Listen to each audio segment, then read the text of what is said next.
Alrighty, I figure I better introduce you to my car. I apologize if the camera work on this is going to be a little shaky. This is a handheld little $70 Coleman thing I got online. It works pretty good, but I'm going to try to make this as steady as I can and try to put still shots when I can on things, but I apologize for that in advance. Anyhow, I bought this car in 2009. I was pretty young. I was 21. Well, I'm still young. I'm 28. But anyhow, I had 49,000 miles on it. Right now it has, oh boy, just under 70, 69, something like that. At any rate, it's a 93 40th anniversary, as you can see. Pretty stock car for the most part. You know, when judging by the outside, you really can't tell, you know, what modifications have or haven't been done to the car. Very few have. You can judge by some of the stickers is that this car is not a garage queen. By the way, my best is a 1338 105, and it runs 13.4s and 13.5s like it's its job. So it's not exactly slow, not exactly fast, but I consider that to be plenty quick, especially considering the age of the car. I don't really care if you see my license plate, whatever. Yes, I had on track days. By the way, that's pit race there, both the north and south track. I prefer the south track. It's more curvy, especially these S's. These S's are so much fun. Anyhow, moving on, you'll figure out pretty quick. I have a brain that cannot focus very well at times. Just local region, SCCA region, some more stickers and things we do. Fairly clean car. It has its fair share of battle scars. A lot of people think it has less mileage than what it actually does, but when you own the car, you know where the scars are. It's not perfect, but pretty nice car for its age and mileage. And I do have the hood pop, so I could open that here. I got 3 sets of wheels for this car. It's ridiculous. These are the street wheels, which I hardly ever use. I got a set of track tires and autocross tires as well, and separate wheels.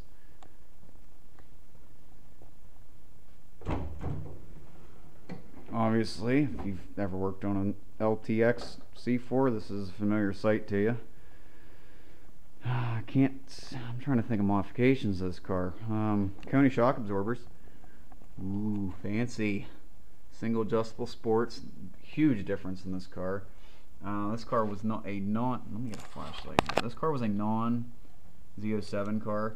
I put the correct Z07 front spring, front sway bar, 30mm solid, the correct lower control arms. They are stamped 3 Z51 on the one side and 4 Z51 on the other side. Those are correct. The option package conversion was 100% correct and complete, including the J55 13-inch brakes. I got Veroto DS2500 pads up front with Hawk HPSs in the back. I'm running Willwood 570 brake fluid. All synthetic fluids in this car. Mobile 1 for the engine. Redline lightweight shockproof gear oil in the transmission, and actually right now I have Lucas 75 140. It was recommended me by Tom's Differential when I rebuilt the clutch packs this winter. Also brand new clutch in this car. This clutch was interesting. The old clutch I took out of the car was actually its second clutch. So the second clutch was in this car when I bought it, and it was, judging by the pedal feel, this new clutch. The clutch when I bought this car was over half wore out, and I got 20,000 hard miles out of it. And Jim at Power Torque Systems machined the flywheel. We did a little bit of swapping because I had acquired some like a blue disc, Velo disc, and we swapped for an original one. It has all the correct stuff in it. I went OEM what the car had in it from the beginning, and new clutch, and drives great. Considering I can actually drive stick, unlike previous into this car, should last a long time. I got hella headlamps in it. Different fog light bulbs, you know, stock air filter. Yeah, it's pretty much a stock car. I mean, internally the engine's nothing done to it. I've replaced some gaskets, injectors, stock plugs and wires. You know, it's pretty much stock. I mean, I could list all the mods, but it's really pretty stock. Walk around the other side of the engine compartment here. You know, I've done a lot of work on this car to keep it nice and keep it running as good as I can. I haven't replaced anything that didn't really need it, unless it was a rubber item, like all these hoses. these hoses here these are all new old stock. I bought every single hose on this car, including this metal bastard that is so hard to find off a dealer in north of Pittsburgh. They had it on Craigslist, $100 for everything, new old stock. That was a steal of the century. As far as I know, original OptiSpark stuff like that on this car still works 100%. Obviously it has a full alignment on it. That is not skimped.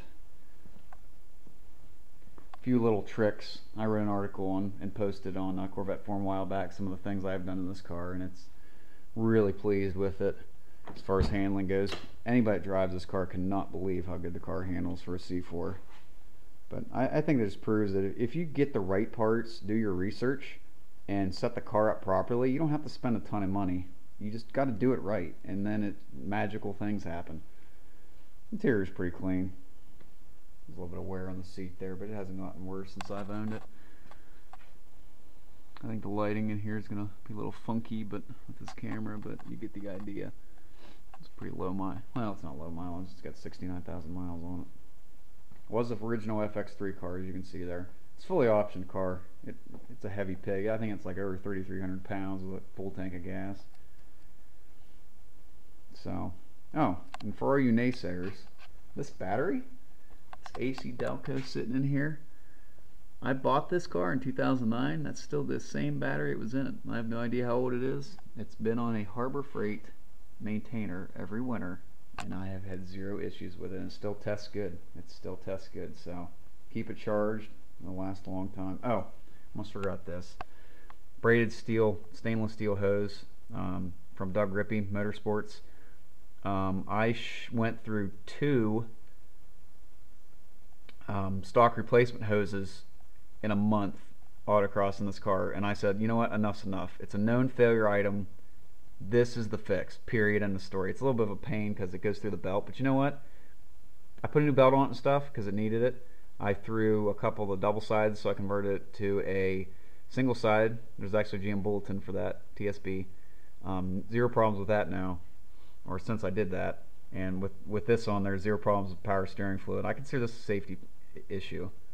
For those of you that are in SCCA you would know that on a street class car, this is probably technically illegal. But if somebody wanted to protest me, I'd be like, listen, you want me spewing power steering fluid all over the place? I drive my car to and from events. This is insurance. This does not add performance. Shut up. If you're getting beat by an old C4, it's not because it's not the car. You got beat because I just outdrove you. Not knocking the car, but old Gray Mary, what she used to be, but she'll hang tough. I should probably grab keys, huh? Oh yeah. Toolbox. They're really full. I need more. What did I do with the keys? Just because this is an intro video to the car and you have to hear it. You just do.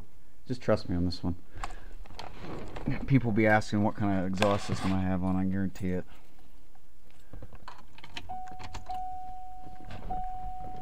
Okay.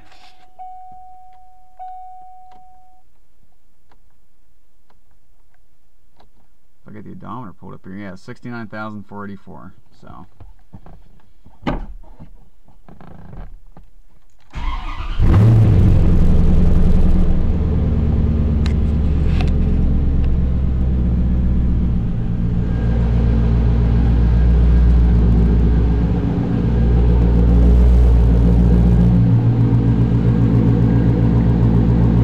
Yeah, I don't even know if you can hear my voice at this point, but yeah, we're inside my garage and that's a good sound.